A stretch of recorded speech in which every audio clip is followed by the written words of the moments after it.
Bonsoir. Vous connaissez sans doute déjà ces trois numéros, le 15 pour le SAMU, le 18 pour les pompiers ou encore le 112 pour toute urgence en Europe. Ce sont ceux à composer en cas d'urgence ou d'accident grave. Mais de l'appel à un centre de secours jusqu'à l'hôpital, comment la chaîne de soins se met-elle en place et en combien de temps? Que se passe-t-il pendant ces minutes cruciales qui peuvent nous sauver la vie? C'est ce que vous allez découvrir ce soir. Nos équipes ont passé 2 mois au plus près des sapeurs-pompiers et médecins urgentistes du Pas-de-Calais dans le nord de la France. Si ces hommes et ces femmes sont capables de faire face à toutes les situations, même les plus dramatiques, ils n'ont que peu de temps pour prendre les bonnes décisions. Voici Pompiers et SAMU du Nord, course contre la montre pour sauver des vies, un document Patrick Spica Productions pour C8.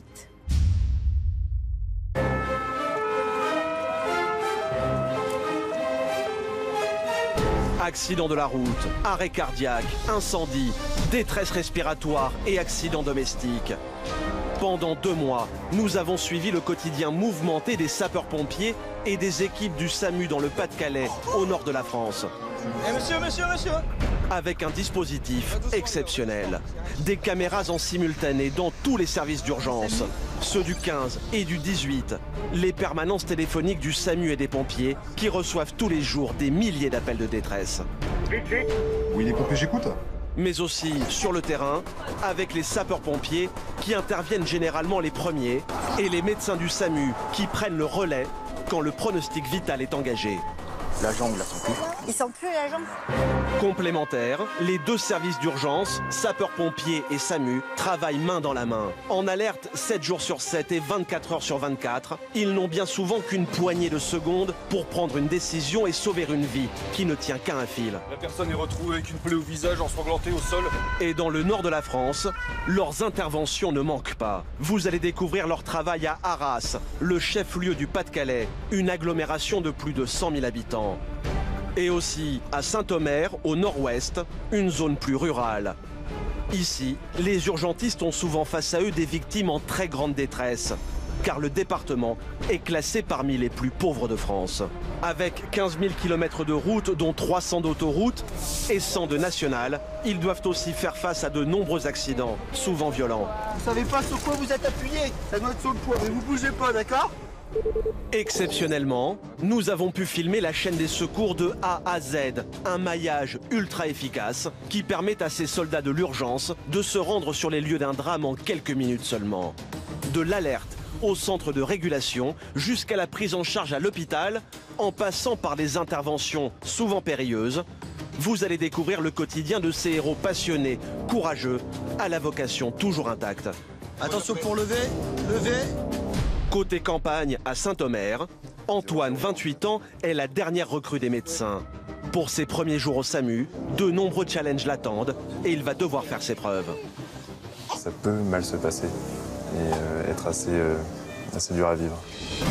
Son collègue Romuald a choisi cette voie presque par hasard. Le médecin urgentiste rêvait d'être vétérinaire, mais aujourd'hui, il ne changerait de métier pour rien au monde. Et vous allez voir qu'à Saint-Omer, ses journées ne sont pas monotones. Christian, ouvrez les yeux. Christian. Côté ville, à Arras, Yannick Bouvel, 24 ans, est caporal chez les sapeurs-pompiers. Il s'est engagé alors qu'il n'était qu'adolescent, mais ce métier qu'il vit avec passion met souvent ses nerfs à rude épreuve. Ah, il faut vite se changer.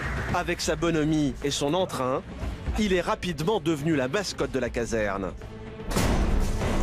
Au SAMU d'Arras, nous suivrons aussi Rafik. À 57 ans, ce médecin fait ses gardes aux urgences pour l'adrénaline. Mais malgré son expérience, difficile d'être insensible à ces drames du quotidien.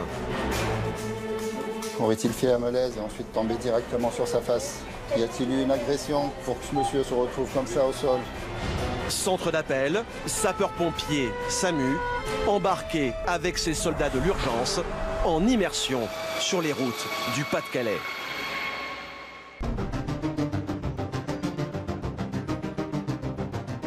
À Arras, la soirée s'annonce agitée pour les sapeurs-pompiers. Il est un peu plus de 23 heures. Plusieurs ambulances foncent sirènes hurlantes en direction de la départementale 950, l'un des gros axes routiers de la banlieue. Un nouvel accident vient d'avoir lieu.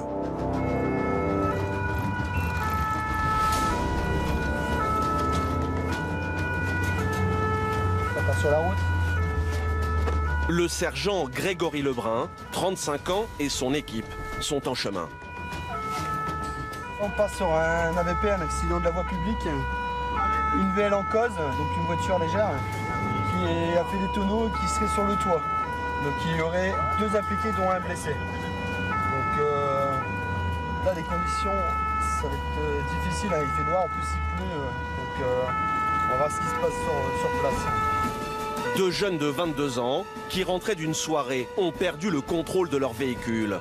Ils ont effectué plusieurs tonneaux à plus de 80 km/h. Grégory est inquiet. Pompier depuis 10 ans, il sait qu'une sortie de route à cette vitesse ne pardonne pas. Ils peuvent avoir des lésions assez graves, hein. Que ce soit des plaies, des fractures qui peuvent être même ouvertes, surtout si le véhicule a vraiment fait des tonneaux, comme c'est indiqué à l'appel. Et aussi, au pire, c'est la perte de connaissance, voire l'arrêt cardiaque. Les accidents de la route sont la première cause de décès chez les jeunes. Ils sont plus de 500 à mourir chaque année en France. Alors Grégory ne perd pas de temps.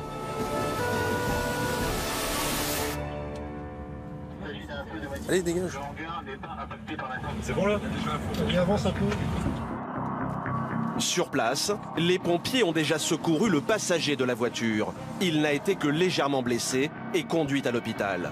Mais Grégory doit aider ses collègues pour désincarcérer le conducteur, toujours prisonnier de son véhicule. Des abrasions au niveau des mains. Vous savez pas sur quoi vous êtes appuyé? Attends, il va voir. Ah, ça doit être sur le toit. Mais vous bougez pas, d'accord? Le conducteur est conscient, mais les pompiers ne savent pas s'il est grièvement blessé. L'urgence pour eux, c'est de l'extraire de son véhicule. Mettez bien votre bras, monsieur, en dessous. Mettez bien votre bras, en dessous. D'accord? Vous ne bougez pas votre bras. Ici, celui-ci, d'accord? C'est compliqué par rapport à l'accès du véhicule, où on ne peut pas accéder comme on le souhaite. Grégory va coordonner l'opération. Allez, on y va tout doucement. Attention à toi, dedans. Hein. Les pompiers doivent à tout prix accéder au blessé pour pouvoir le dégager. Et pour ça, il faut créer une ouverture au niveau du toit. 3 soldats du feu y mettent toutes leurs forces. Mais la carrosserie ne cède pas. Il faut que tu essaies de repasser là, Greg. Là, ici, Gabi. Viens remettre un coup là, Gabi. Ouais, pousse là, ouais. On va l'avoir. Ça va aller là-bas, Julien. Seule solution, utiliser la pince hydraulique pour découper l'armature de la voiture.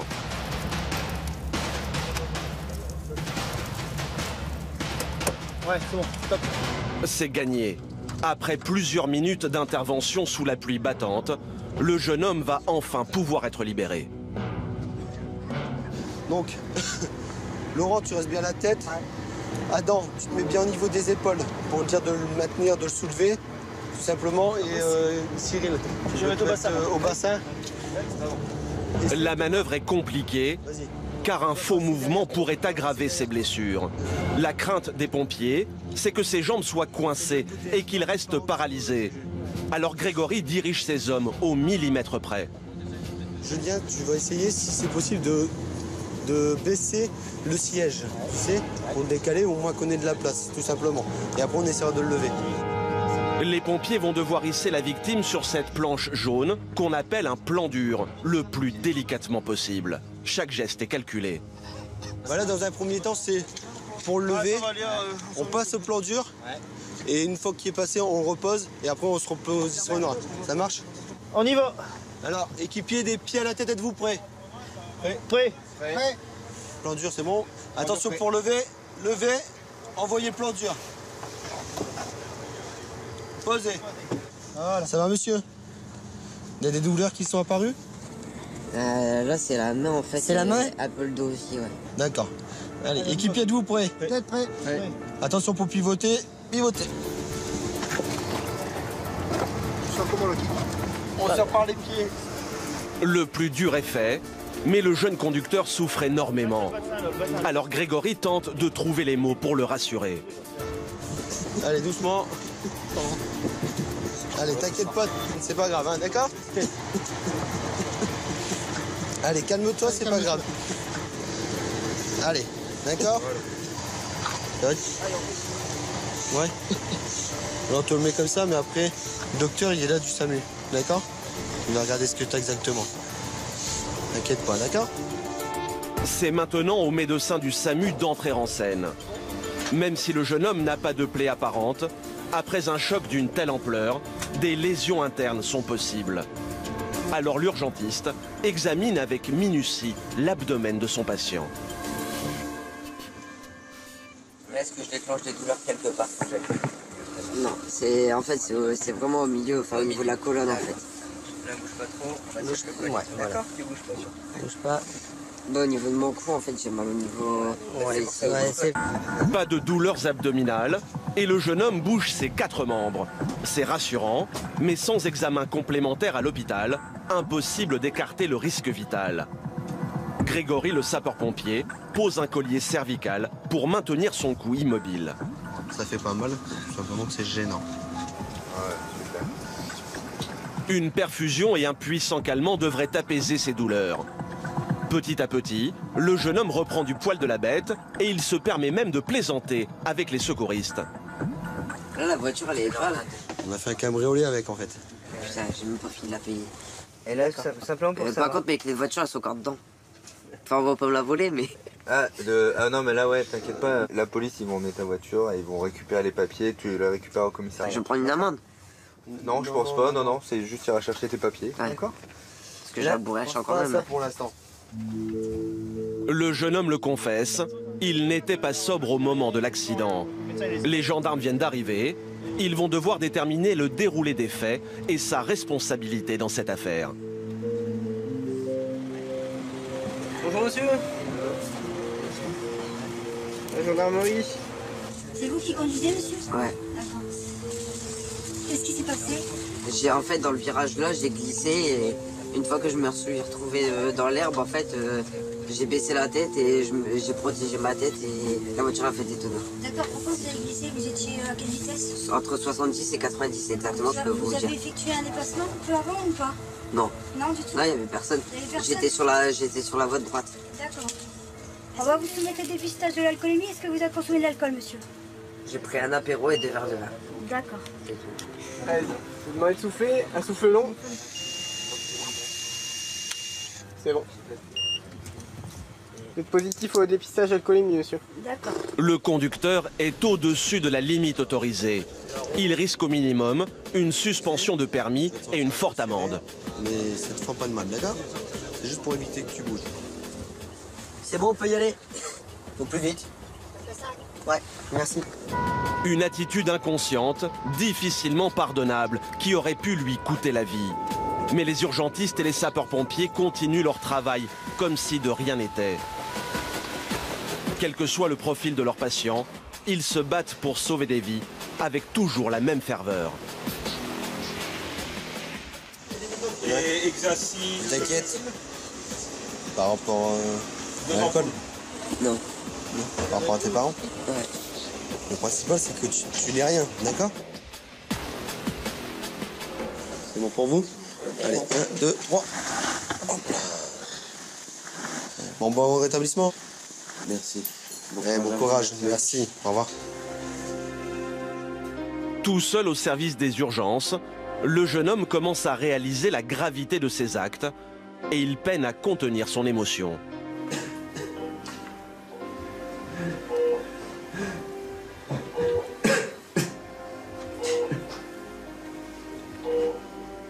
Le médecin qui l'a prise en charge est en ligne avec sa mère. Elle est en panique. Pour le jeune conducteur, c'est le coup de grâce.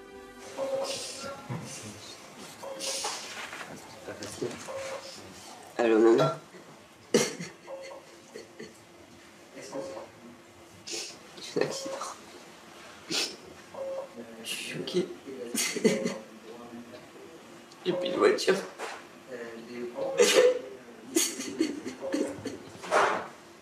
Je suis désolé. Le jeune homme doit maintenant passer un scanner pour vérifier s'il n'a pas de lésions internes. Quelques minutes d'angoisse supplémentaire. Mais heureusement, l'examen ne va rien révéler de grave. Il est presque indemne. Ses douleurs au dos et au cou ne sont dues qu'à de fortes contusions.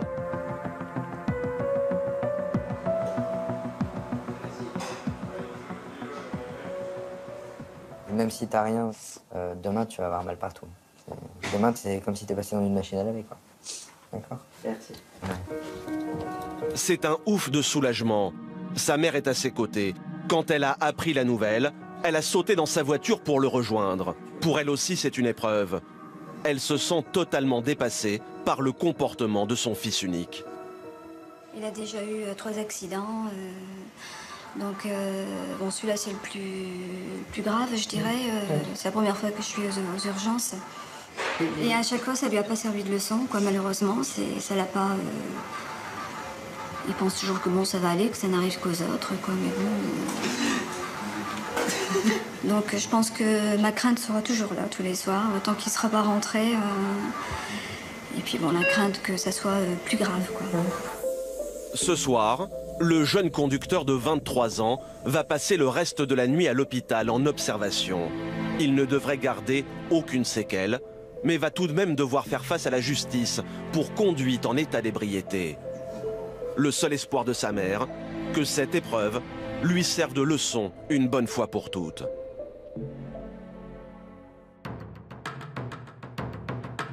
À Arras, après cette intervention mouvementée, le calme semble être revenu. Mais au centre de régulation du 15, situé au premier étage de l'hôpital, un murmure constant anime toujours la salle. Oui, bonjour, c'est le SAMU. Oui. Vous êtes dans quelle commune, madame? Les 7 assistants régulateurs ont le nez plongé sur leurs 3 écrans d'ordinateur, un casque vissé sur la tête. Il a comment antécédent, monsieur? Dans cet open space, le personnel répond aux appels de détresse du numéro 15 qui proviennent du Pas-de-Calais. Oui, bonjour, le SAMU 62. Donc votre enfant a 18 mois, c'est ça? En moyenne, 2000 appels par jour. En quelques minutes, les assistants régulateurs doivent faire le tri entre les affaires importantes et les petits problèmes de santé qui ne nécessitent pas l'envoi d'une ambulance. Et justement, il est un peu plus de 7 heures quand Florian reçoit une nouvelle alerte. Au téléphone, c'est une infirmière libérale qui démarrait sa tournée chez l'un de ses patients. Elle l'a découvert chez lui, à moitié évanoui. J'ai retrouvé par terre. Alors bon, j'avoue que c'est un patient que je connais que depuis 3-4 jours. D'accord. C'est un patient en surpoids. Madame, là actuellement il est comment? Il est gêné pour respirer, c'est ça? Oui. Ah oui, il est très gêné. Voilà, il a pas... Passez-moi un peu au téléphone pour que je puisse évaluer sa respiration. Ok. Oui, j'arrive. Ouais, non, c'est pour... En fait, ils veulent nous entendre respirer. Ah ouais, j'ai plus d'air, madame. Allô, monsieur? Oui. Allô? Oui, ce monsieur n'arrive pas du tout à finir sa phrase, hein. Oui, c'est ça, ouais. Il est, non, il est vraiment très essoufflé, oui, ouais. Il est bleu au niveau des lèvres? Oui. D'accord, une cyanose au niveau des lèvres, d'accord. Oui, voilà, ouais, il a le teint, même au niveau du visage. Il est en sueur, il est pâle? Il est un peu moite, oui. D'accord. L'homme est toujours conscient, mais son état de santé semble préoccupant. L'assistant régulateur transmet immédiatement l'appel au médecin de garde. Allô? Oui, bonjour, docteur. Zounia va avoir la lourde tâche de mesurer l'urgence du problème et en fonction de la gravité, envoyer les secours. Il vous inquiète? C'est quoi votre... En fait, je suis arrivée, il est par terre, donc il est tombé suite à un malaise et il est très essoufflé, cyanosé. Voilà, il se sent vraiment pas bien du tout. Il a dit quoi, monsieur? En fait, voilà, il s'étouffe, quoi. Il s'étouffe. De toute façon, voilà, il est cyano, il a les lèvres bleues. D'accord, ok, on va pas perdre du temps. On va vous envoyer le nécessaire, hein, SMUR, hein, d'accord? Okay. Merci, au revoir. Les symptômes décrits par l'infirmière sont alarmants. Pour le médecin, aucun doute possible, la vie de l'individu est en jeu. Une ambulance et un véhicule de pompiers sont immédiatement envoyés sur place. L'alerte est tout d'abord envoyée à la caserne de Saint-Omer. C'est la plus proche du domicile de l'individu. Ouais, c'est quoi? Du Frespi? Ouais, Georges Sand avant avec. Ok, ça marche, c'est parti.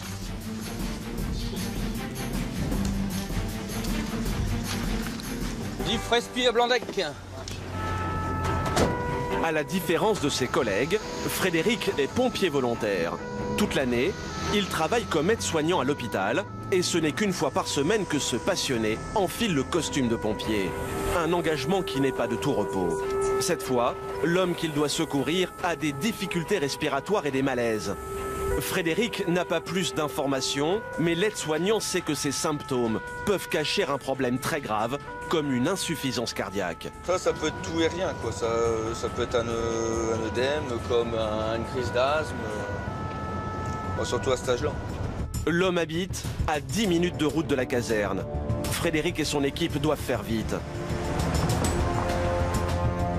À l'hôpital de Saint-Omer, le médecin de permanence, Romuald, vient lui aussi d'être réveillé en sursaut pour se rendre sur place. Il faut vite se remettre les idées en place pour être le temps de la route. En général, ça te permet d'être efficace une fois sur place. Alors j'ai pu dormir un petit peu puisqu'il est 7h30 et qu'on s'est couché vers 4h, donc on a pu dormir 3h30. Romuald reste concentré, car les dernières informations en sa possession ne sont pas bonnes. Le médecin du centre de régulation du 15 suspecte un œdème pulmonaire, une accumulation de liquide dans les poumons. C'est le pire scénario possible. L'œdème pulmonaire, c'est vraiment une urgence vitale, hein, c'est-à-dire qu'il faut rapidement les oxygéner, il ne faut surtout pas essayer de les allonger. L'évolution ultime de l'œdème pulmonaire, c'est l'asphyxie et la mort. La mort par manque d'oxygène. Le temps presse. 6 minutes se sont déjà écoulées depuis l'appel de détresse. Mais heureusement, Frédéric et ses collègues sapeurs-pompiers arrivent enfin sur place. Et surprise, l'adresse donnée indique un camping. Père de famille en plein divorce, l'homme qui a fait un malaise loue en fait un mobil-home en attendant de trouver mieux. On va voir. À l'intérieur, l'infirmière attend les secouristes. Bonjour. Ah. Oui. Monsieur est tombé, il fait une chute. Vous avez perdu connaissance? Pas longtemps. Pas longtemps? Allongé sur le sol, l'homme semble mal en point, mais il est toujours conscient. Il a 67 ans et s'appelle Christian. Comment vous vous sentez là? Monsieur. Ouais, mais je pense que c'est parce que vous êtes par terre, allongé. Et depuis quelle heure vous êtes là comme ça? 2 heures, je pense. Vous avez passé la nuit, pas la nuit là, monsieur? J'ai pas dormi de la nuit. Vous êtes levé à 5 heures et depuis 5 heures vous êtes à terre. Levez la tête. Frédéric engage la conversation pour garder Christian éveillé. Sa crainte, c'est l'étouffement. Il faut améliorer sa respiration, alors le sapeur-pompier doit le redresser.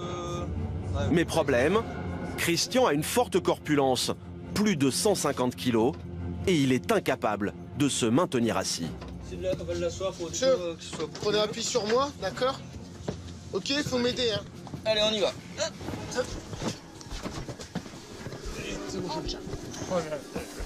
Ok. Votre jambe, elle est où l'autre? Sa jambe? Bah ouais. Non, monsieur. Eh, monsieur. Faut se mettre en demi-assis. Monsieur. Allez, monsieur. Qu'est-ce qui se passe? Vous vous sentez pas bien?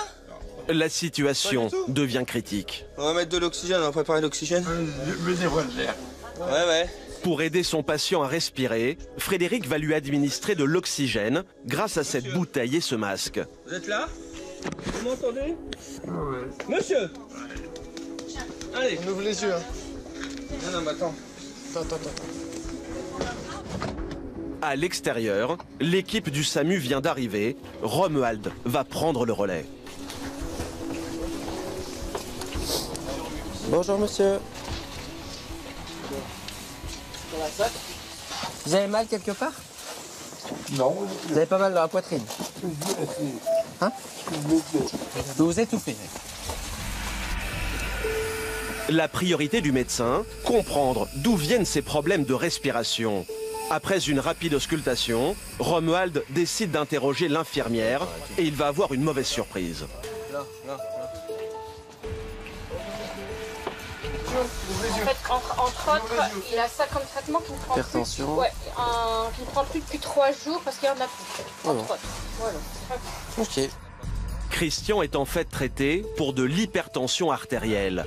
Non soignée, cette maladie peut mener à une crise cardiaque. Romuald doit l'emmener de toute urgence à l'hôpital. Mais le médecin est inquiet car son patient enchaîne les malaises. Christian, ouvrez les yeux. Christian! Ouvrez les yeux! Le risque, c'est que Christian s'évanouisse et qu'il s'étouffe pendant le transport.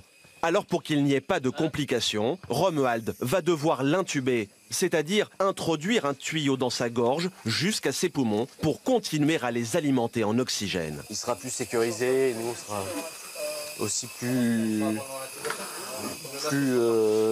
en sécurité pour travailler. Ouais, on le ramène vers ma droite là. Hop, voilà. Encore un peu pour qu'il fasse. Pour l'opération, Christian est endormi. En quelques minutes, c'est un véritable bloc opératoire de fortune qui s'improvise dans le bungalow. Tout le monde retient son souffle. Romuald a déjà fait ces gestes des centaines de fois, mais jamais allongé sur le sol dans un espace aussi réduit, alors il reste concentré.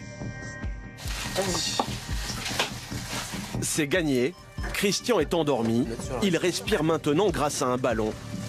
Romuald est soulagé.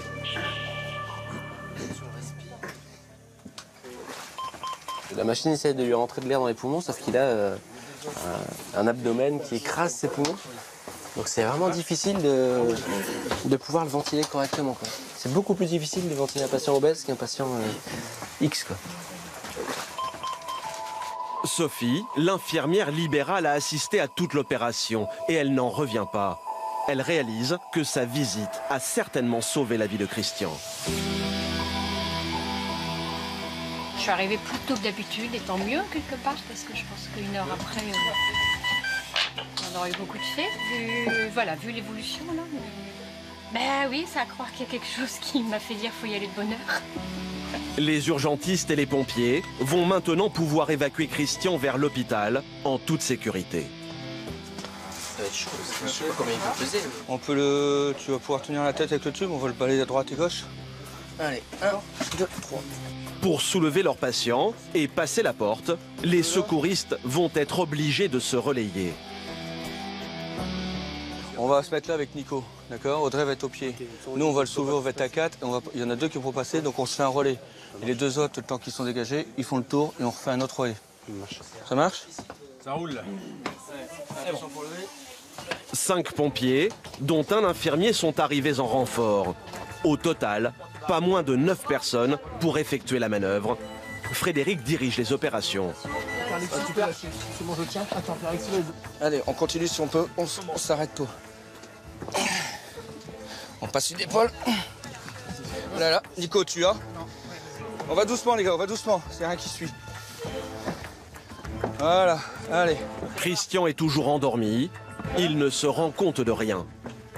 Allez les gars, encore. Vas-y, c'est bon.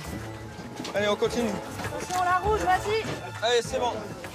Le véhicule des pompiers peut enfin prendre la route. Je prends le respi, Nicolas.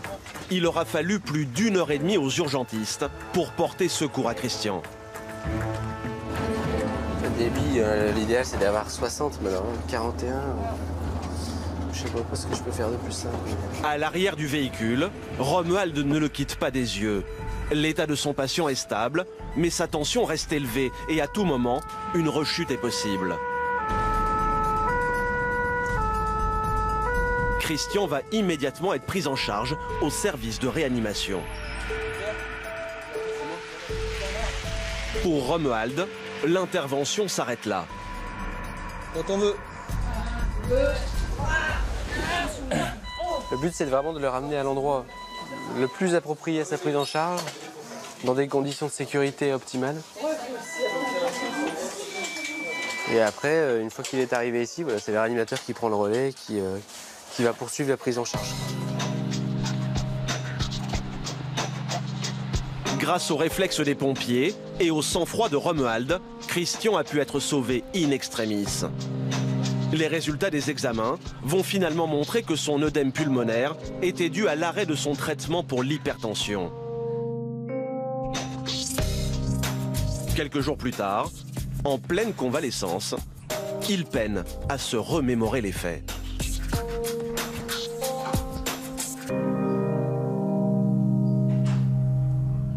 J'ai eu un malaise, je me rappelle plus de rien. Plus de rien? Non, plus du tout. Je sais même plus exactement comment j'étais, quelle position j'étais, même où j'étais. C'est l'infirmière qui m'a trouvé, et voilà quoi. Moi, j'ai dois la vie. Voilà. J'oublierai pas. Christian a eu de la chance et il peut être reconnaissant. Tout a été mis en œuvre pour lui sauver la vie et la chaîne des secours a une fois de plus bien fonctionné.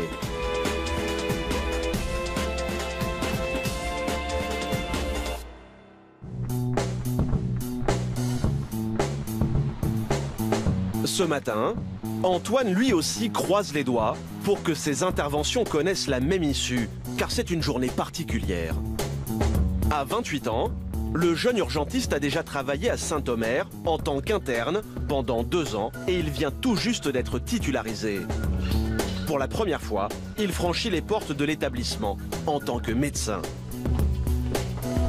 Son rêve d'enfance, ce pourquoi il a travaillé d'arrache-pied pendant des années, se réalise enfin. Maintenant, c'est moi qui vais devoir prendre les décisions, sans personne derrière pour contrôler, évidemment. Donc ça implique forcément des responsabilités importantes. Donc forcément, oui, c'est un peu particulier. Un peu stressant aussi. Désormais, sur le terrain, la dernière recrue sera seule aux commandes. Un énorme challenge. Et lors de cette première journée, tous les regards seront tournés vers lui. Heureusement, Antoine peut compter sur une équipe très soudée. Le rapport de confiance avec l'équipe, c'est quelque chose pour moi de primordial. Parce que justement, un SMUR, pour moi, c'est pas juste un médecin qu'on amène sur une situation médicale qui est complexe. Et je sais très bien qu'on va pouvoir communiquer et travailler ensemble dans de bonnes conditions. Salut, ça va? T'as filmé de bon matin. Ouais. Bien, bien. Ça va toi? Bah bien, alors?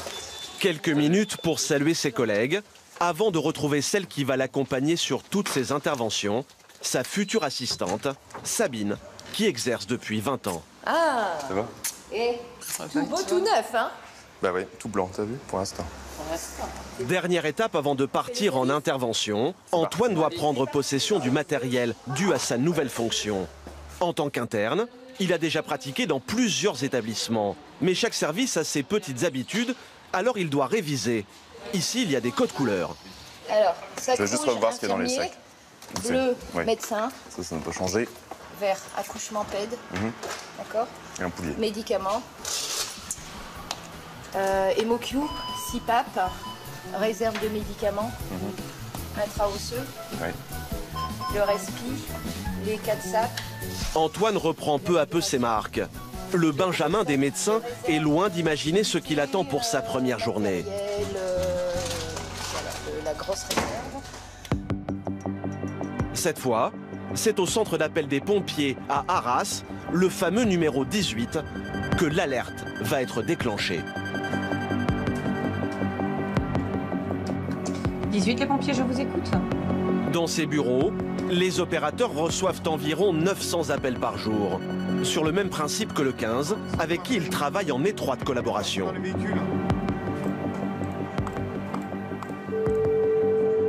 Oh putain. Vite, vite. Il est 15 h. José, le caporal de garde, prend un appel. L'inquiétude sur son visage traduit d'emblée une situation extrême. Au bout du fil, un homme, la voix tremblante, contacte les pompiers à la demande de ses voisins. Leur bébé de 3 mois semble au bord du coma. En urgence, monsieur, il y a ma voisine qui vient tout de suite en larmes, là, qui a son bébé qui respire plus. Il a quel âge exactement? À peine 3 mois. Et là, il est venu en panique, comme quoi il respirait plus tout ça. Ma femme a dit d'aller là-bas pour boire. Donc il réagit pas du tout, hein? Ah non, il a dit qu'il respire plus du tout. D'accord. Il n'y a pas de massage cardiaque en cours ou quoi que ce soit? Je ne sais pas du tout, ma femme elle est là-bas, je ne sais pas du tout. Bon, les pompiers sont en route, monsieur. D'accord, merci, à tout de suite. La crainte du pompier, c'est l'arrêt cardio-respiratoire ou mort subite du nourrisson. Le cauchemar de tous les parents. José réclame immédiatement l'envoi d'un véhicule de pompiers et prévient ses collègues du SAMU. Une ambulance part dans la foulée. C'est Antoine qui est envoyé sur place. Pour ses débuts en tant que titulaire, la jeune recrue pouvait difficilement imaginer pire scénario. L'équipe médicale retient son souffle. On a un peu de pression parce que c'est un enfant, c'est toujours un peu plus impressionnant. Et ça n'a rien à voir avec l'adulte, les enfants. Les posologies sont différentes, l'examen est différent.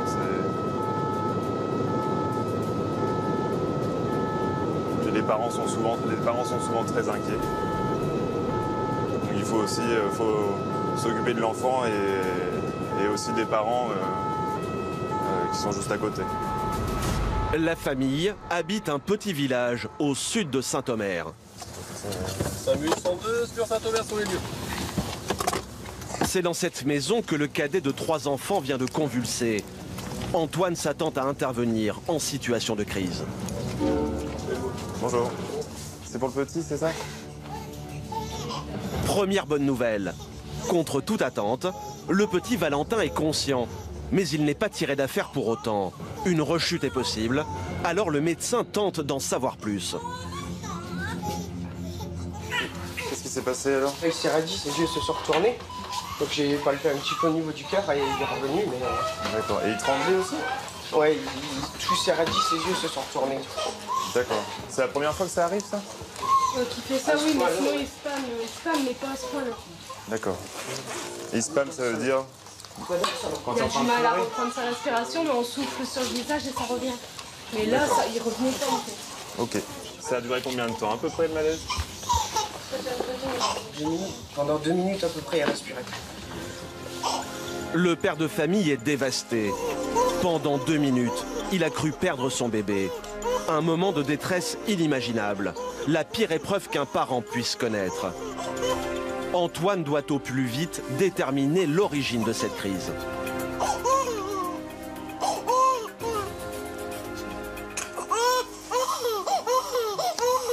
Il n'a pas dû être hospitalisé depuis sa naissance. D'accord. Il pèse combien là? 5,9 kg. Eh ben.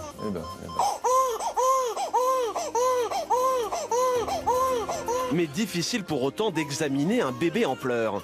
C'est Sabine, l'infirmière, mère de 3 enfants et habituée à ce type de cas, qui se charge de l'apaiser. Je vais le déshabiller. Regarde, tu peux faire garde. Oh, petit bondi. Oh oui, dis. Oh là là. Oh bah dis. En quelques secondes, Valentin se calme.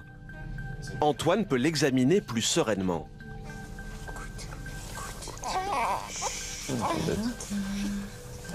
Dans l'attente d'un premier diagnostic, les parents sont rongés par l'angoisse. Le médecin tient à les rassurer. Bon. Ça va mieux. Je pense qu'il doit avoir une petite infection respiratoire. Tu as fait comme une crise d'épilepsie. On va le ramener à l'hôpital pour faire des examens. D'accord? Elle montre au pédiatre. Une infection respiratoire, une maladie bénigne chez les adultes, mais qui à 3 mois peut mener à la mort subite. Antoine n'hésite pas une seconde. Il appelle le centre de régulation afin de préparer le terrain pour ses confrères. Oui, j'ai eu une petite frayeur quand même sur le départ. Oui, on a su après qu'a priori c'était pas un arrêt, mais ouais. oui, j'imagine, on n'est jamais très à l'aise sur des arrêts ou des suspicions de mort subite du nourrisson. Ouais, donc il n'est pas en arrêt, c'est ça? Non. En fait, il a fait une première crise convulsive qui a duré environ 2 minutes. Du coup, on arrive aux urgences. Hein. Ça marche. Pour ses débuts en tant que médecin à l'hôpital de Saint-Omer, Antoine n'a pas été épargné, mais il a su faire preuve d'un sang-froid exemplaire. Il a toujours peur de tomber sur quelque chose de grave. Sur un enfant de 3 mois, c'est jamais très agréable. Et finalement, les choses sont moins graves, mais ça nécessite quand même de partir à l'hôpital pour un bilan et l'hospitaliser. Je me sens très affecté, c'est le cas? Un peu soulagé, voir qu'il n'était pas en arrêt cardiaque. Les parents du petit Valentin se souviendront eux aussi longtemps de cet après-midi tourmenté. Je me sens choqué. Hein. Ouais. Ouais, je suis choqué. Ouais. C'est pas du tout la même ambiance en partant qu'en revenant. Bon, il va bien donc. À l'hôpital, le petit Valentin va être transféré au service pédiatrie. C'est un médecin spécialisé dans les maladies infantiles qui prend le relais.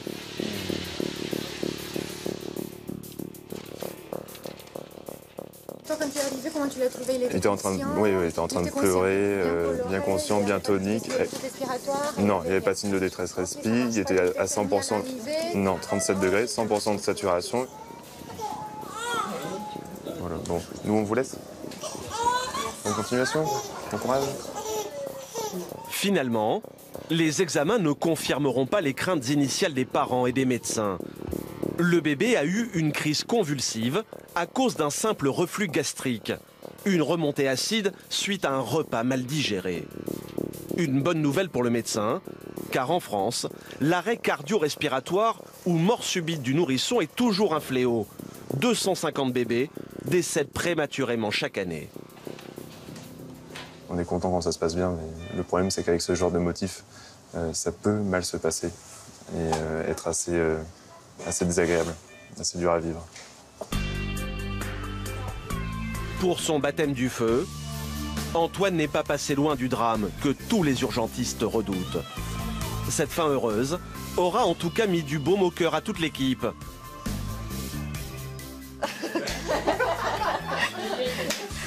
Fier d'avoir réussi son entrée dans le cercle des médecins de Saint-Omer, Antoine retrouve ses collègues dans la joie et la bonne humeur. Mais comme toujours au SAMU, la pause ne va pas durer très longtemps. Voilà.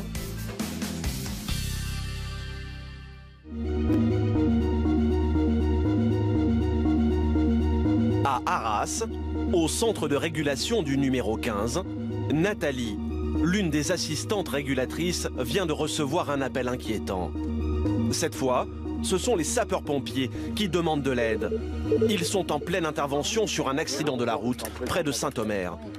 Il a été percuté par une voiture à peu près entre 50 et 70 km/h. Ah ouais. Choc assez violent. Il est coincé en dessous d'une rambarde de sécurité. Le dos collé à un piquet de rambarde de sécurité métallique qui sent plus sa jambe. Okay. Et moi, je peux pas le toucher tout le temps qu'il faudrait un antidouleur ou quelque chose pour le... D'accord, on vous envoie une équipe sur Éperlé. L'appel est immédiatement transmis à l'hôpital de Saint-Omer.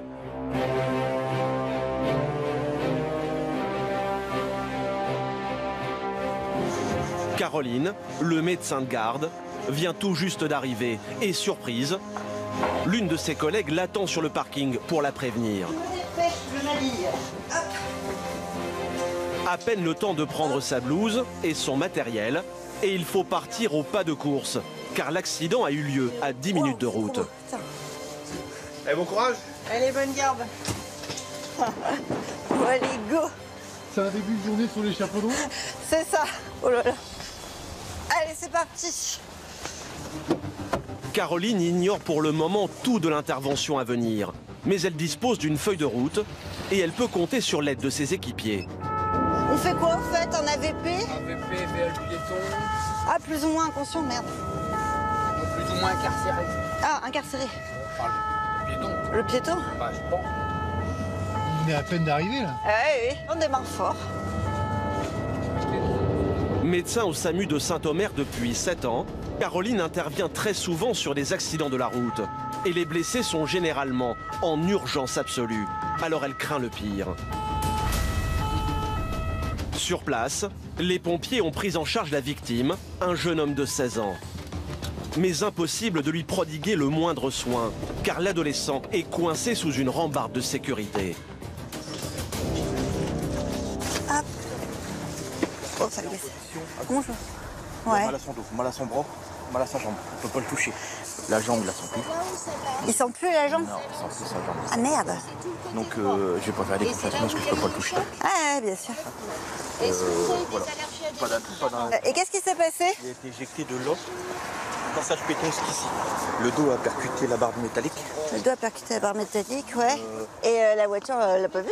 Il passait le passage péton, mais il roulait doucement. La personne roulait doucement. Elle sortait de l'os. Ouais. Elle a percuté. À 50 km/h, Une collision avec une voiture équivaut à une chute du 3e étage d'un immeuble.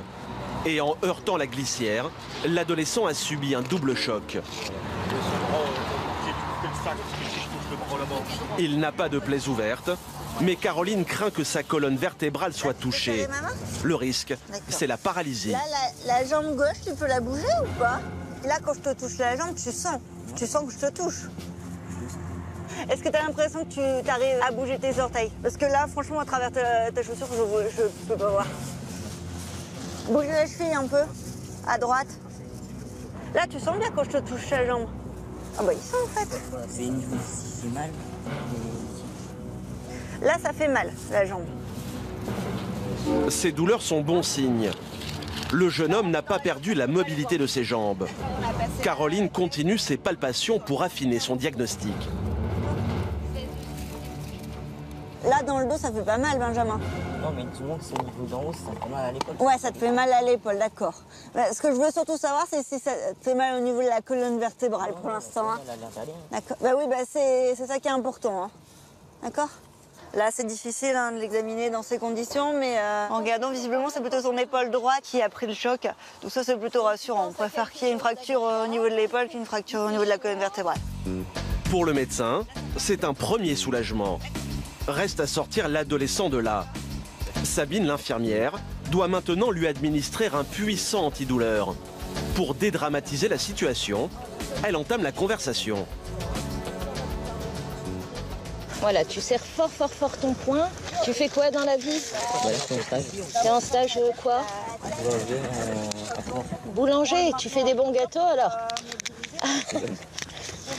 Tu t'en allais au boulot? Ouais.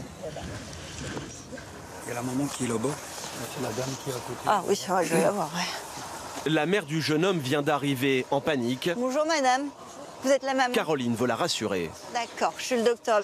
Bon, écoutez, là, c'est surtout son épaule, j'ai l'impression qu'il a pris. Hein. Donc ça, c'est plutôt... Ouais, c'est plutôt une chose rassurante. Au niveau de la tête, il n'y a pas de grosses traces de coups. J'ai l'impression que c'est surtout son épaule droite qui a pris le choc. Hein. Bon, d'accord. C'est qu'il n'y a rien de grave.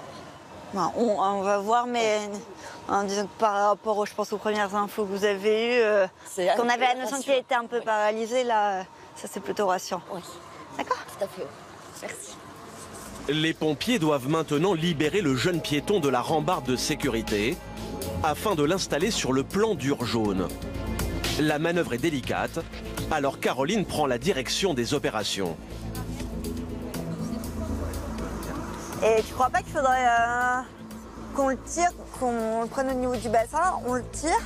L'idéal, ça aurait été de couper la barrière, mais bon, c'est pas possible. Le risque, c'est d'aggraver les blessures. Alors les secouristes procèdent pas à pas. On va essayer de le lever. Oh putain, j'ai mal. On glisse, on te glisse, on te glisse.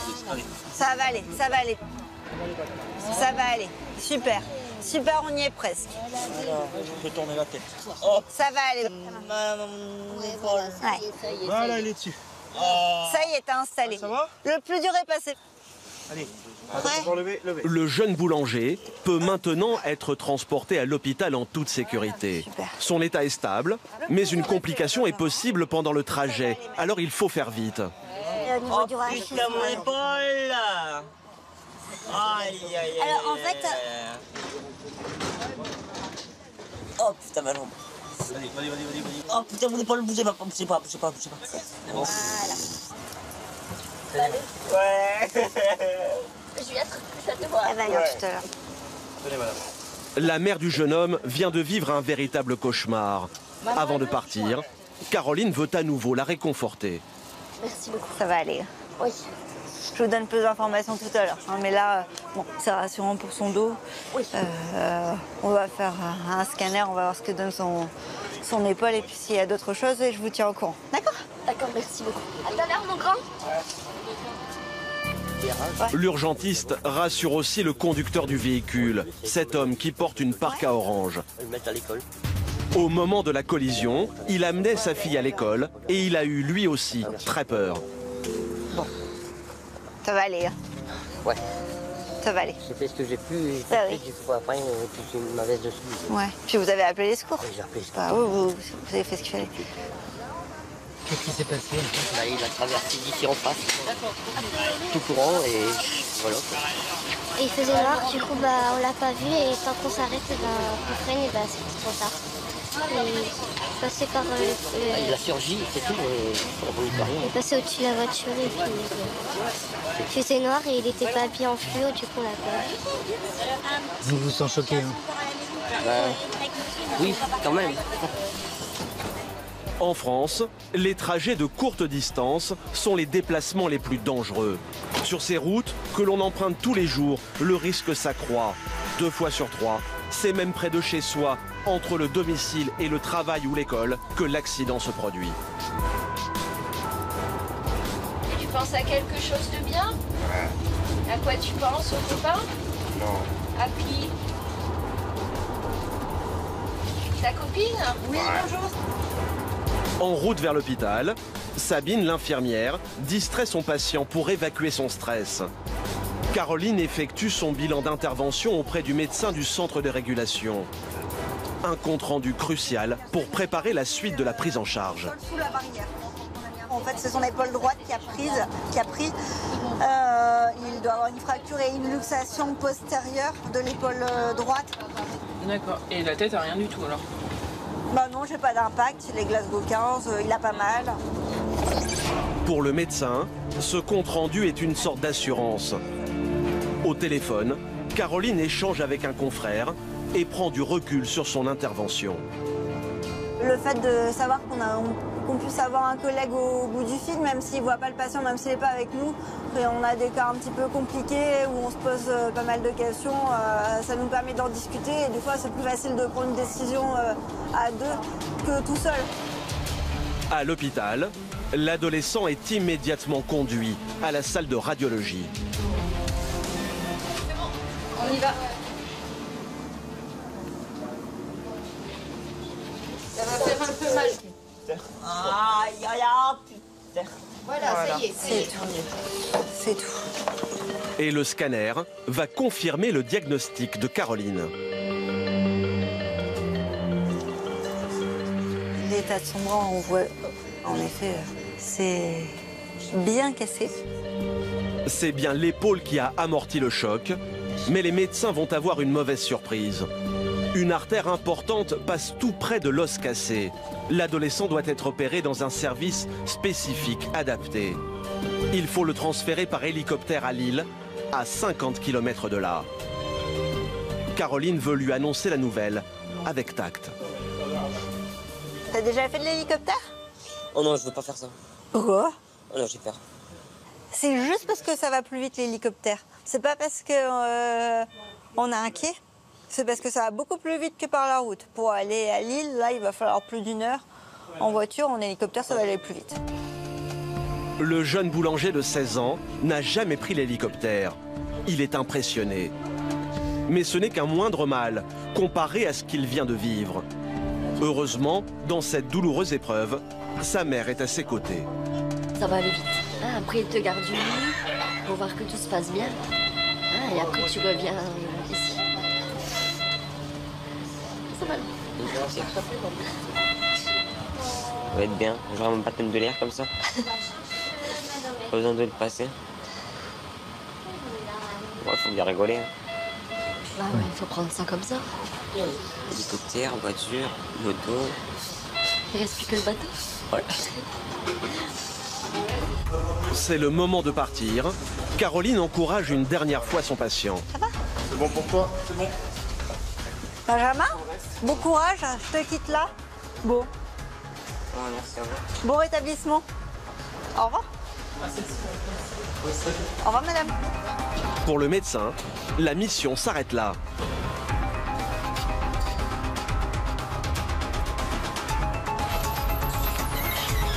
À Lille, le jeune homme va être opéré de l'épaule. Il est aujourd'hui tiré d'affaire et devrait reprendre une vie normale dans les mois à venir.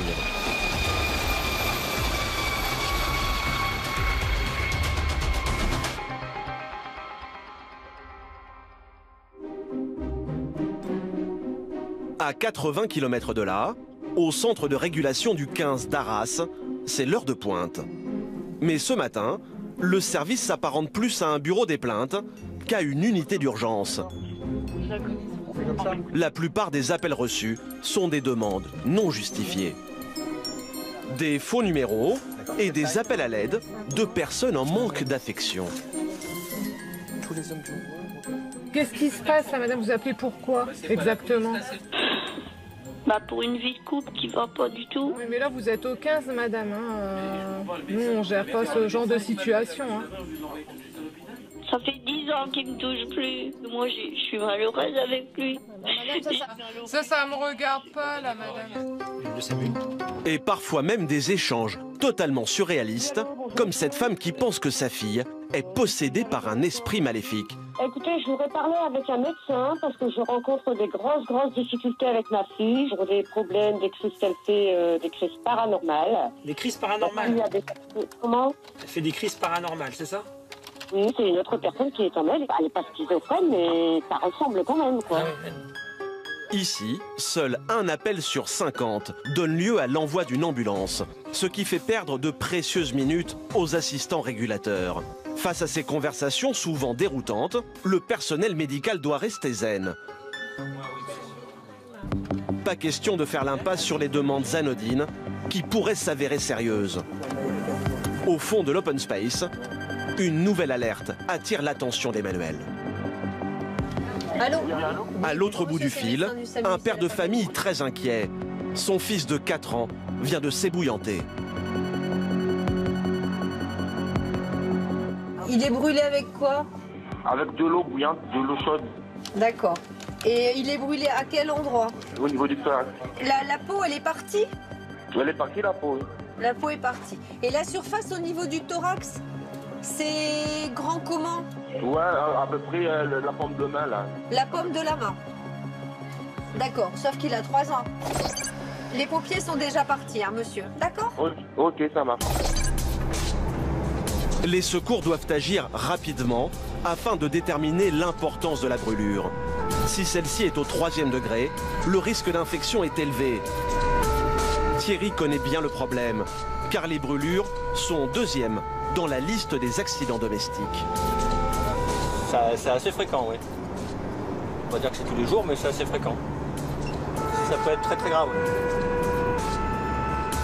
Pas de temps à perdre pour Thierry et son équipe. Rabin, le père de l'enfant, a toutefois pris les devants.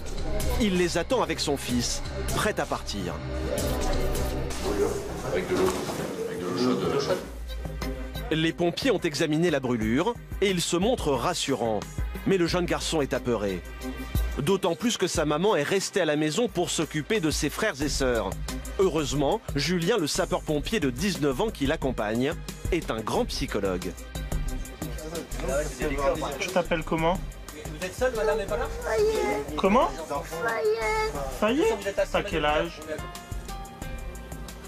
Montre-moi avec tes doigts quel âge tu as. 4 ans? Tu as 4 ans? Tu as des copains à l'école? Oui? Tu pourras dire que tu as fait un tour dans un camion de pompiers. Rabin, le papa, ne dit pas un mot. Il paraît calme. Pourtant, il a encore du mal à s'en remettre. J'ai vu la peau partir. Carrément? Ouais, la peau de l'eau chaude. Donc du coup, je me suis dit, j'ai appelé tout de suite le 15 et sa mère lui a essayé de la refroidir avec de l'eau tiède. En France, les accidents domestiques touchent 4 millions de personnes chaque année, dont 20% de brûlures. Même s'il n'a pas beaucoup d'expérience, Julien est un habitué de ces situations. Quand c'est comme ça, il faut toujours rester calme et essayer d'être très diplomate et de lui expliquer avec ses mots, afin qu'il évite de penser à la douleur et qu'il se calme forcément. Du haut de ses 19 ans, le jeune pompier sait y faire avec les enfants et aujourd'hui, son tact fonctionne à merveille. Tu me donnes la main? C'est la première fois que Fayel met les pieds dans un hôpital. Et c'est pourtant plein de confiance qu'il suit le sapeur-pompier en direction du service pédiatrique. Au revoir Fayel. Au tour des infirmières de prendre le relais. Avant qu'un médecin examine la plaie au thorax, il faut apaiser la douleur. Pour ça, il doit rester plongé dans un simple bain d'eau tiède, mélangé à du savon. Donc là, il y en a pour 20 minutes de bain. Vous pouvez continuer à bien arroser la plaie comme ça. Allez, je vous laisse faire, monsieur. Et je vais chercher ce qu'il faut pour les douleurs. Ah, ça va mieux là, t'as plus mal. Hein? T'as mal? Hein? C'est bon? Le bain fait son effet et Fayel se montre brave. Mais son père paraît encore plus touché que lui. Moi, je suis très sensible, quoi. J'ai 4 enfants, c'est la première fois que ça nous arrive, quoi. Et on n'a jamais eu de soucis comme ça. Bonjour. Je suis une interne de pédiatrie. Je vais les voir au niveau de la brûlure. Du coup, c'est à quel niveau? Non, pas trop. Ok. C'est une brûlure qui reste quand même assez superficielle. Donc ce qu'on va faire, c'est continuer le bain et on va faire ensuite un pansement par les infirmières. D'accord? Une brûlure sans grande gravité selon DS, l'interne pédiatrique, mais qui nécessite tout de même une intervention. Direction, le box réservé aux enfants. Avant d'intervenir, DS livre un diagnostic plus approfondi. Là, c'est une brûlure premier degré. C'est une atteinte uniquement de l'épiderme. Au niveau de la peau, ça ne touche pas le derme ni l'hypoderme. Tu vas respirer dans un petit masque. Il y a du gaz qui va sortir. C'est pour te soulager. C'est pour pas que tu y balles.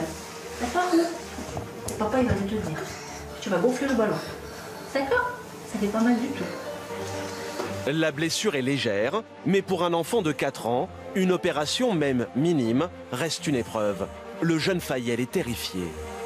Un mélange d'oxygène et de protoxyde d'azote devrait lui permettre de réduire son angoisse et de supporter la douleur. Inhalés, ces gaz ont un effet euphorisant.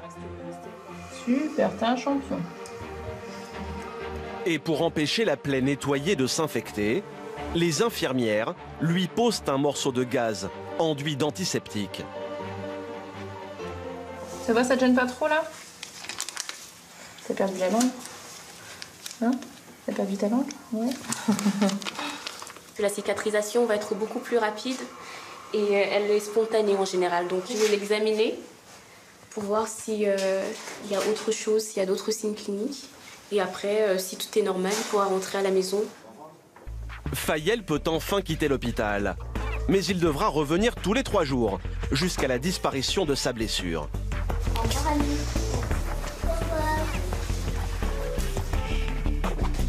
Dans quelques semaines, cette mésaventure effrayante à son âge ne sera plus qu'un mauvais souvenir.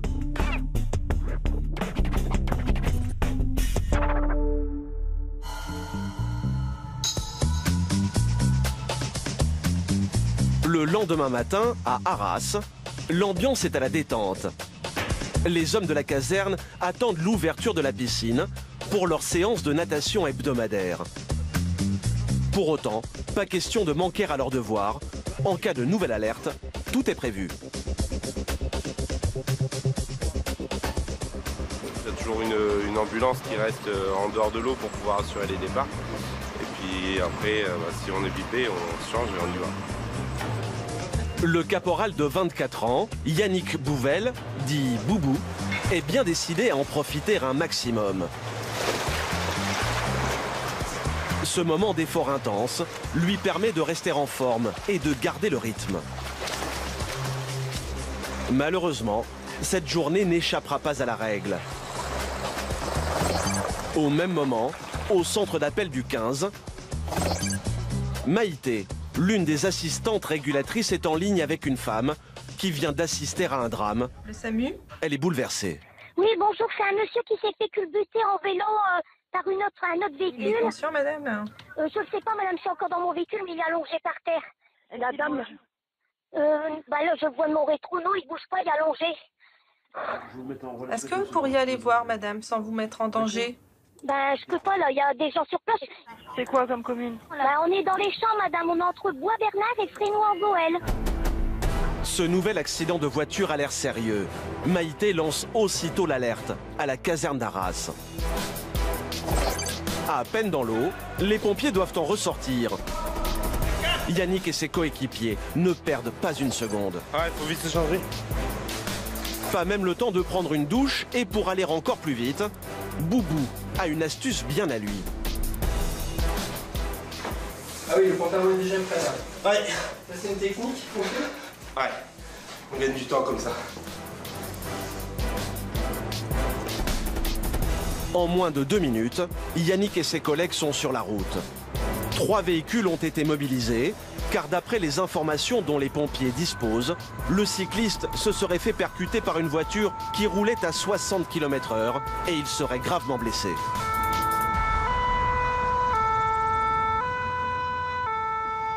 Apparemment, elle aurait des douleurs au dos, donc du coup, c'est une lésion traumatique avec une cinétique qui peut être assez importante. Donc on va voir en arrivant sur les lieux, mais il va falloir prendre toutes les précautions. Sur place, les gendarmes ont sécurisé le périmètre. L'accident a eu lieu en plein milieu des champs. Le cycliste a été projeté en dehors de la route, mais il est conscient. Ça va? Qu'est-ce qui s'est passé? On m'a percuté derrière. D'accord, elle vous a percuté par l'arrière. Elle est tous les deux dans le sens. Est-ce qu'il a perdu connaissance? Non. Il n'a pas perdu connaissance? Non, tout de suite je lui ai parlé, il m'a répondu. La conductrice à l'origine de l'accident est encore tétanisée. Elle affirme aux gendarmes ne rien avoir vu venir. Je circulais et avec le soleil, j'ai pas vu du tout le monsieur qui était le cycliste qui était à ma droite, qui allait dans la même direction que moi. Et donc je l'ai percuté avec le côté de ma voiture, quoi. J'ai regardé tout de suite dans mon rétroviseur et j'ai vu le monsieur qui partait comme ça en vrille dans le champ et je me suis stationnée tout de suite. La carrosserie avant, le rétroviseur arraché et l'état du vélo témoignent de la violence du choc. Au moment de l'incident, Jean-Christophe, 58 ans, effectuait ses 40 km d'entraînement hebdomadaire. Yannick et ses collègues tentent de l'examiner. Leur crainte, c'est que la colonne vertébrale soit touchée, avec un risque de paralysie. Est-ce que vous avez mal quelque part? Le dos. Vous avez mal au dos? Il faut surtout pas bouger, d'accord? Écoutez, voilà. Au niveau de la cuisse ici, ça va? Ici, ça va aussi? Ici, ça va? Là, ça va? Bougez les pieds pour voir. Juste les pieds. Non, pas les jambes, les pieds. Bougez-moi les pieds. D'accord. Au niveau du bassin, quand j'appuie, est-ce que ça fait mal? Non? Prenez une grande inspiration. Une grande inspiration. Vous avez mal au dos? Douleur au niveau du dos, d'accord. Jean-Christophe semble avoir l'usage de ses membres, ce qui est bon signe.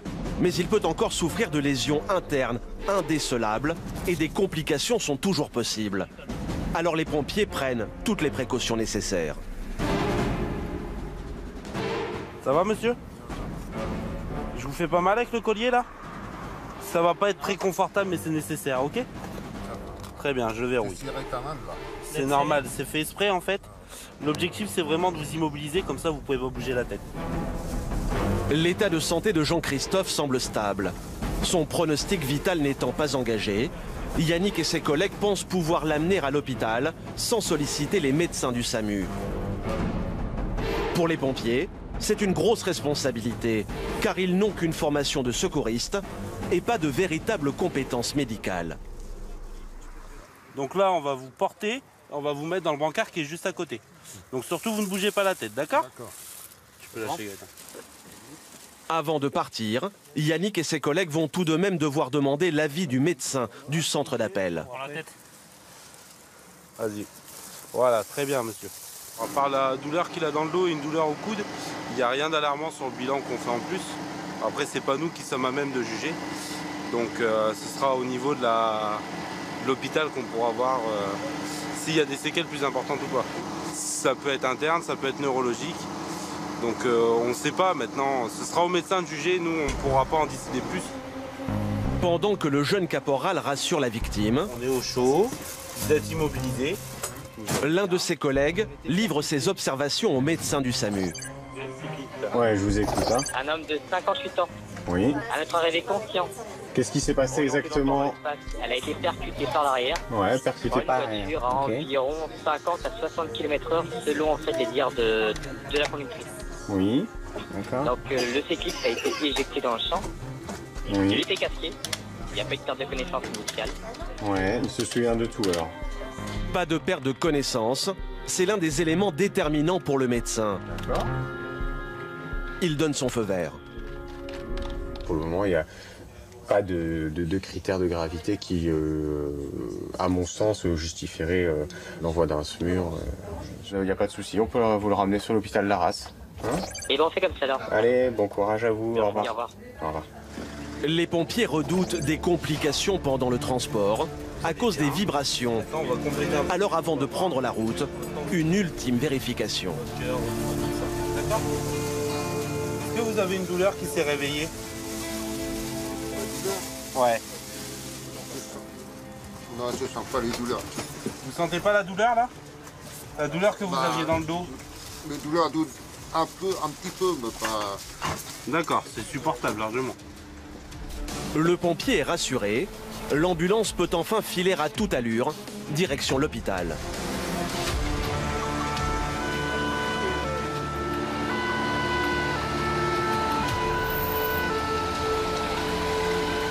Jean-Christophe va être transféré en salle de radiologie pour passer un scanner.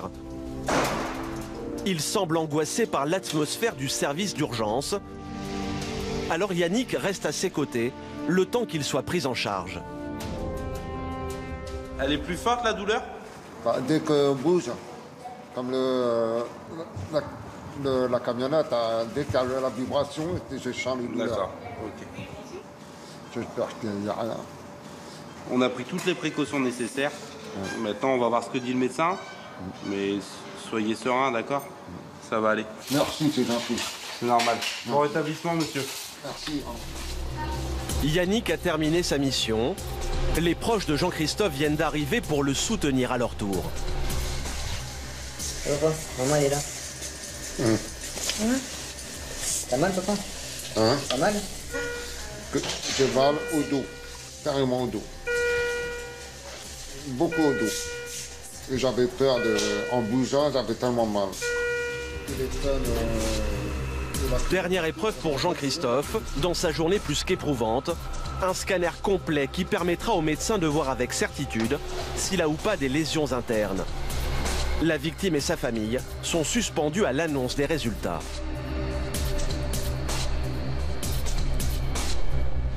Bonjour.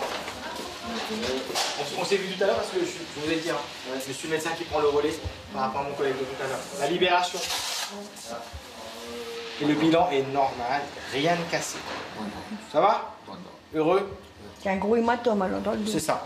Ça vous va? Oui, bah. Parfait. Vous avez échappé belle? Oui, bah oui.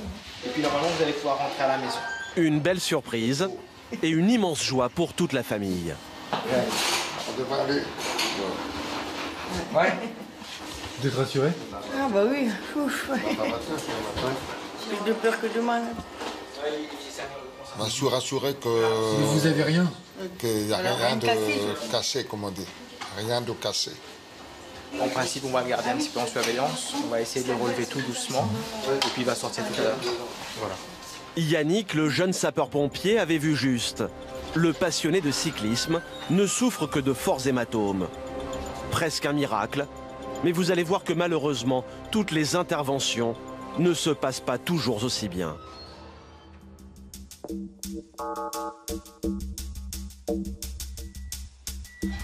Ce soir, à l'hôpital d'Arras, c'est Rafik qui est de service. Sinon, les deux autres équipes. Avec Nathalie, l'infirmière anesthésiste, et Hervé, l'ambulancier, le médecin prend des forces avant de partir en mission. À 57 ans, Rafik travaille le reste du temps dans un autre hôpital, sans aller sur le terrain.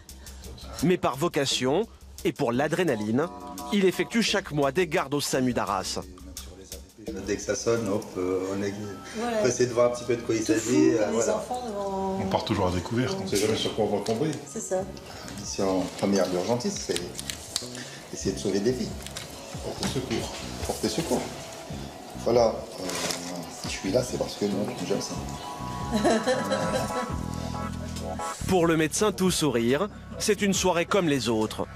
Il est pourtant loin de se douter que la nuit qu'il s'apprête à vivre risque de le hanter pour les années à venir. Il est un peu plus de 19 h quand à l'étage du dessus, au centre de régulation, Alain reçoit un appel très préoccupant. C'est le SAMU. Oui, vous m'entendez? Oui, bonjour monsieur, c'est le SAMU. À l'autre bout du fil, un homme vient de retrouver un ami inanimé à son domicile. Il semble perdu et commence à paniquer. Alors là, vous êtes avec une personne qui est inconsciente, c'est ça? Il respire. Je le mettre un petit peu, vous savez, sur le côté. D'accord, il est allongé? Oui, allongé. Sur le côté, effectivement. Va falloir essayer de le stimuler, monsieur. Faut lui mettre des claques, faut faire quelque chose. En haut du bras, à l'intérieur du bras, là où ça fait mal. Essayez de le pincer pour le faire réagir. Et sa tête, elle est toute rouge, il y a plein de sang. Et on dirait qu'il y a un truc à son œil et tout. Essayez de le faire réagir. Et là, il respire plus, là, maintenant. Vous êtes sûr? Oui, Sylvain, j'essaie de passer ou quoi? Alors, est-ce que vous savez comment faire un massage cardiaque? Repris, s'il vous plaît, dépêchez-vous. Avec l'accord du médecin, Alain déclenche l'alerte. Les pompiers sont les premiers à partir. Côté SAMU, c'est Rafik et son équipe qui sont mobilisés. Ils démarrent plein pot et prennent la direction d'un petit village à 25 minutes de route de l'hôpital.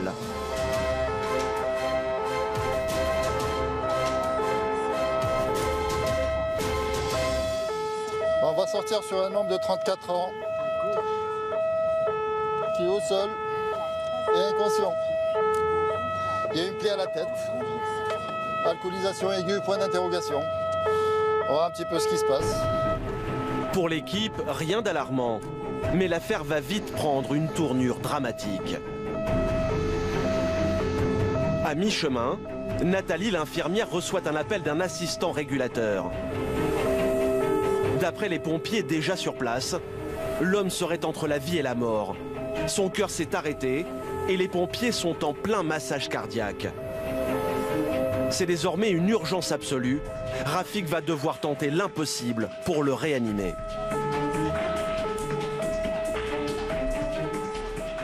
Les pompiers ici ont confirmé l'arrêt, qu'ils sont en train déjà de masser, que le DSA est posé, que bon voilà, nous on va arriver, on va déjà trouver pas mal de trucs de fait.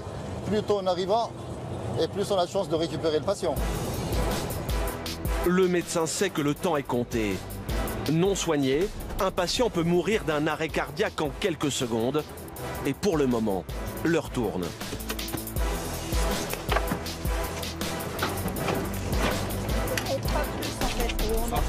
À peine le temps de sortir de leur véhicule quadrillien, l'un des pompiers se précipite pour leur faire un point sur la situation. Toujours aucun pouls, aucune ventilation. Okay. La personne est retrouvée avec une plaie au visage, ensanglantée au sol. Et on ne sait pas, il fait plus ça. D'agression, mais sans plus, on peut imaginer aussi très bien un malaise cardiaque qui soit tombé face contre le sol. J'ai rien trouvé sur le fait qu'il aurait pu se cogner. L'individu serait en arrêt depuis une dizaine de minutes. Les chances de le sauver sont faibles, mais elles existent.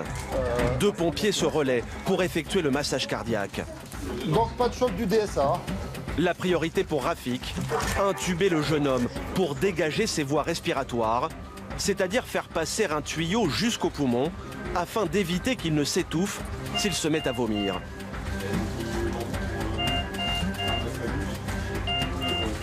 Voilà.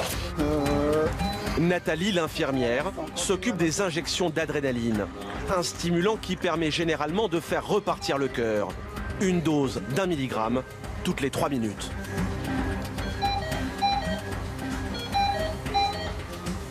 Nathalie, on est à combien? Là, je suis à 4. 4 mg déjà. Tout est mis en œuvre pour sauver la victime. Rafik doit maintenant à tout prix comprendre ce qui a pu causer l'arrêt cardiaque pour avoir une chance de réanimer son patient. Pendant que les pompiers continuent le massage, il mène son enquête. Un détail l'intrigue. La tête de l'individu est en sang. Wow, une belle plaie. Ouais, il y a une belle plaie. La plaie est profonde, mais pas suffisamment pour entraîner un arrêt cardiaque. Est-ce une bagarre qui a mal tourné? Rafik se pose 1000 questions. Je peux juste retourner, voir s'il n'y a rien au niveau du dos. Bien sûr.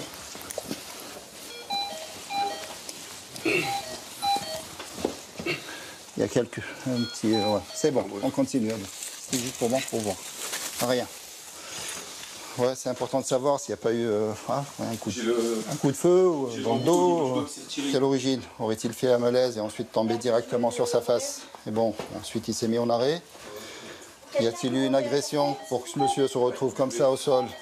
Là, c'est impossible de savoir. Rien de concret. Le médecin interroge Adrien, le sapeur-pompier, car il connaît la victime. Il est intervenu ici quelques mois plus tôt pour un problème d'alcool. En antécédent, je sais que monsieur a eu beaucoup de soucis avec l'alcool, il était malade à cause de ça. Et c'est le seul antécédent que je connais, après je sais pas s'il y en a d'autres. Ok. Et ces boîtes-là, c'est quoi? Un cocktail alcool, anxiolytique, lui aurait-il été fatal? C'est des médicaments qu'il prend pour une petite infection, mais bon, c'est pas l'origine. Les recherches ne donnent rien. Rafik est de plus en plus inquiet, mais pas question de s'avouer vaincu, surtout pour un homme aussi jeune.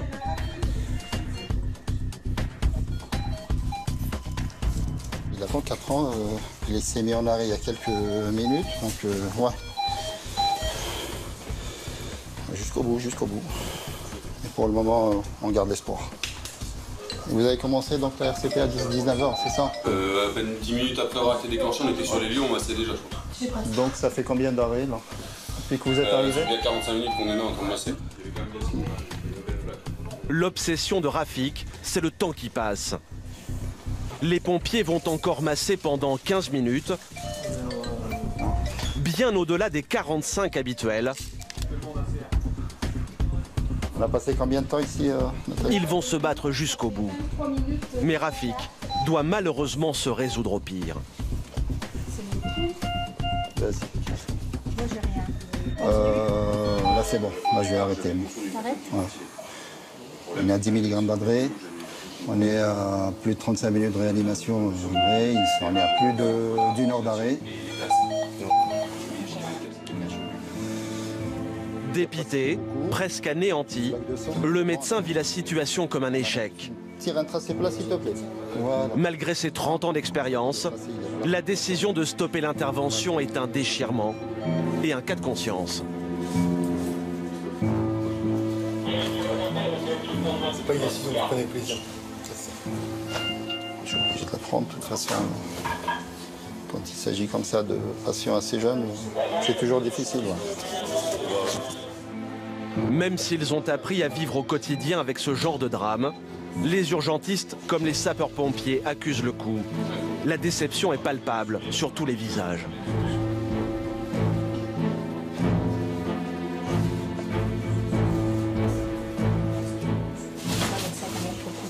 Ouais, bien. Un peu des sangs.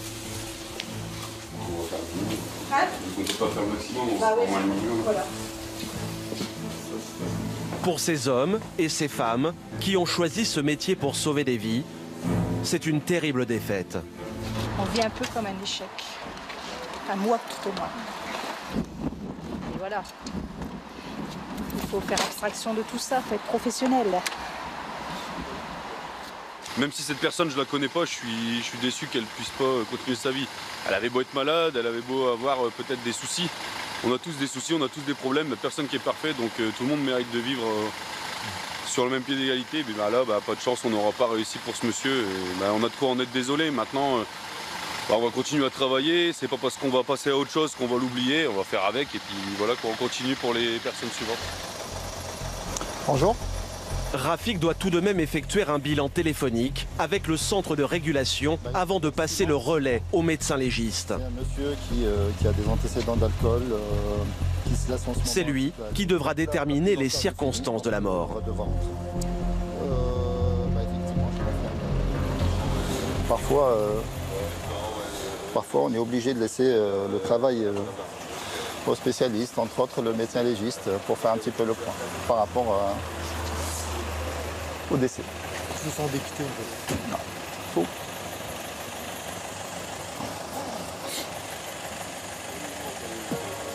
Là, on repart. Toujours déçu à la fin quand effectivement il y a un jeune homme comme ça en arrêt qu'on n'arrive pas à récupérer. Toujours. Rafik semble extrêmement marqué. Même si ce n'est pas la première fois qu'il doit faire face à une telle situation. Car chaque année en France, 50 000 personnes meurent à la suite d'un arrêt cardiaque. C'est 150 décès par jour, 15 fois plus que les accidents de la route.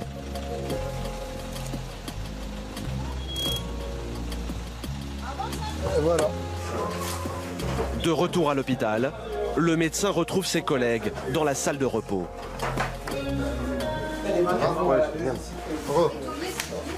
Bonjour. Même s'il esquisse un sourire, la mort d'un patient est toujours une épreuve. Ce moment entre collègues, c'est aussi l'occasion pour Rafik de revenir sur sa soirée et décompresser pour aller de l'avant. Ici, tous vivent au quotidien des expériences similaires. C'est pas évident pour le commun des...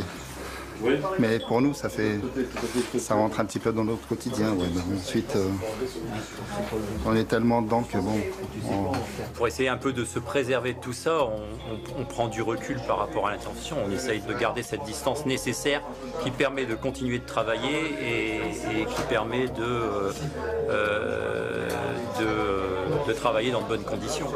Quand on a un peu l'habitude et qu'on s'entend bien dans l'équipe, on fait ce qu'on appelle un débriefing à chaud.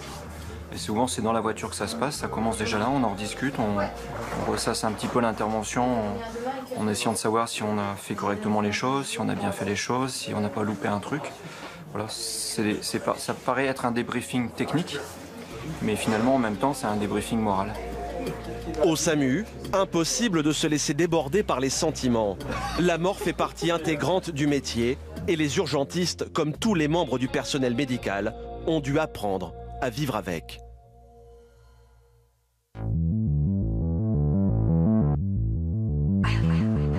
À la caserne d'Arras, les sapeurs-pompiers misent eux aussi sur l'esprit de famille pour décompresser. Après cette intervention riche en émotions, les effectifs s'accordent une pause bien méritée. Et quand il s'agit de plaisanter avec ses collègues, Yannick n'est pas le dernier. Mais comme toujours, les hommes gardent un œil rivé sur l'écran de contrôle qui affiche en temps réel les opérations en cours. C'est l'historique de nos engins qui sont en cours d'intervention. Donc on voit que là actuellement par exemple il y a deux ambulances qui sont en intervention.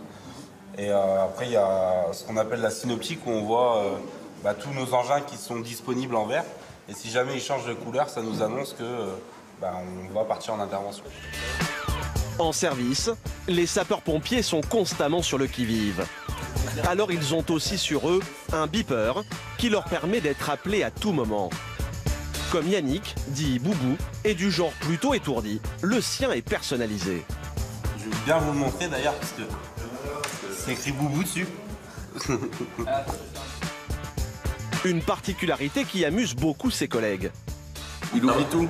Mais quand on dit tout, tout, hein. Téléphone, clé de distributeur. Je laisse traîner un peu mes affaires.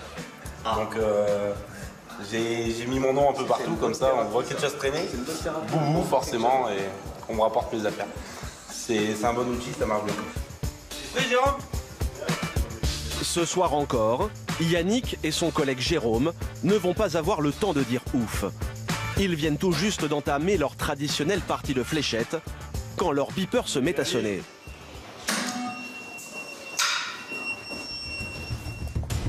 Pour cette nouvelle intervention, c'est Jérôme et son équipe qui sont mobilisés. Cette fois, un incendie menacerait les habitations d'un village à une vingtaine de kilomètres de là. À l'origine de l'incident, un tracteur qui aurait soudainement pris feu. Jérôme se prépare à intervenir dans des conditions difficiles. Le feu, pour les pompiers, c'est la menace la plus dangereuse. Et dans une ferme, les embûches sont généralement nombreuses. Un bâtiment agricole, on peut considérer que c'est 7 à 8 mètres de haut. Les flammes, elles peuvent dépasser facilement de 3 à 4 mètres le bâtiment agricole. Il peut y avoir des engrais, il peut y avoir des animaux, il peut y avoir tout ce qu'un fermier peut posséder, des engins agricoles. Donc on peut s'attendre à tout. Chaque année, plusieurs pompiers perdent la vie en combattant des incendies. Jérôme sait qu'aucune intervention ne doit être prise à la légère. Mais à l'arrivée, les pompiers vont avoir une bonne surprise.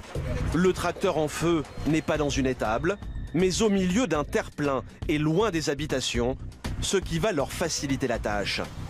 Pendant que ses collègues déploient leurs lances, en retrait à l'arrière du camion, Jérôme se charge d'activer la citerne. À 41%, 40. Autour du véhicule, la chaleur s'élève à plus de 600 degrés. Une fournaise qui, même avec leur équipement, peut leur être fatale. Pour éviter un coup de chaud, les pompiers progressent pas à pas. On a des lances à eau qui peuvent atteindre 20 mètres. Donc là, on se met à peu près à 15 mètres, on arrose. La technique, c'est une attaque rapide, on rabaisse les flammes. Une fois que les flammes sont rabaissées, on s'approche doucement et on termine en éteignant les foyers résiduels. Pour combattre le feu, les pompiers s'entraînent tous les jours, car le danger est bien réel.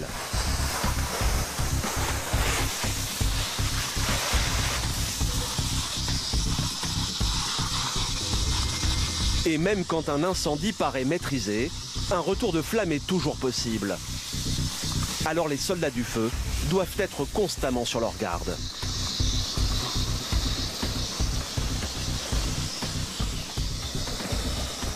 Mais pour l'instant, les flammes ont disparu. Le métal est fort chaud. On va pas refaire l'extinction par endroits, comme là ça brûle un peu. Au total, il faudra une bonne vingtaine de minutes et 1300 litres d'eau pour maîtriser l'incendie. Les flammes ne laissent qu'une carcasse éventrée, un squelette incandescent, comme une preuve de la puissance ravageuse du feu. Pour les pompiers, le travail n'est pas terminé pour autant. Le chef de groupe mène son enquête pour comprendre ce qui s'est passé.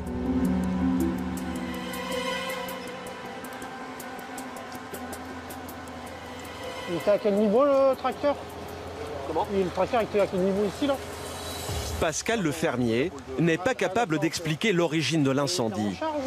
Mais l'agriculteur a eu un réflexe insensé, presque héroïque, car quand le feu s'est déclaré, l'engin agricole était garé dans ce hangar. Bon, il était là, et puis l'autre tracteur qui est dehors, avec lequel je l'ai tiré, il était là. Mais juste à côté, hein, les flammes, ils passaient juste à côté. Ça a flambé comment aussi? Oh, les flammes, elles montaient, elles étaient pas loin de... Ça montait 2 mètres, 2 mètres et demi, hein, 2 mètres et demi. Hein. Puis le hangar, c'est une ossature en bois. À côté, c'est pareil, c'est un bâtiment, le charpente et tout. Puis après, il y a la maison de ma fille. Moi, j'étais à la traite et puis bon, bah, j'ai vu de la fumée à l'intérieur du bâtiment. Et donc, je suis sorti et puis j'ai vu mon télescopique qui commence à prendre feu. Alors du coup, bah, j'ai cherché mon beau-fils, on l'a attelé vite fait et puis on l'a sorti sur la place pour pas mettre le feu au bâtiment. Hein. Heureusement que mes roues étaient droites, parce que des fois je les ai remis de côté. Bah, tiens. Peur que de mal, clair. Hein, ça aurait pu être pire. Ouais. Hein. Les pompiers n'en reviennent pas. Pascal a pris tous les risques. Une attitude courageuse. Il a sauvé son bétail et les maisons aux alentours. Son geste a grandement facilité le travail des pompiers et certainement épargné plusieurs vies. Le danger, il l'a pratiquement écarté de 75%. C'est le héros du soir.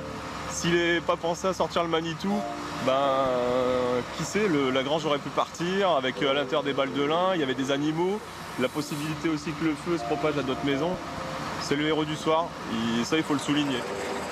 Ce soir, Pascal le fermier a endossé le costume de héros. Mais une nouvelle fois, le professionnalisme des médecins et des sapeurs-pompiers aura évité un drame.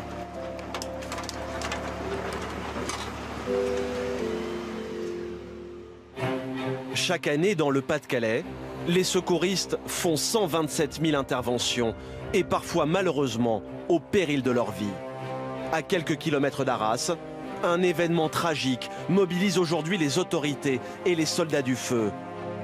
Une cérémonie en hommage à 2 jeunes pompiers volontaires qui ont perdu la vie en combattant un incendie.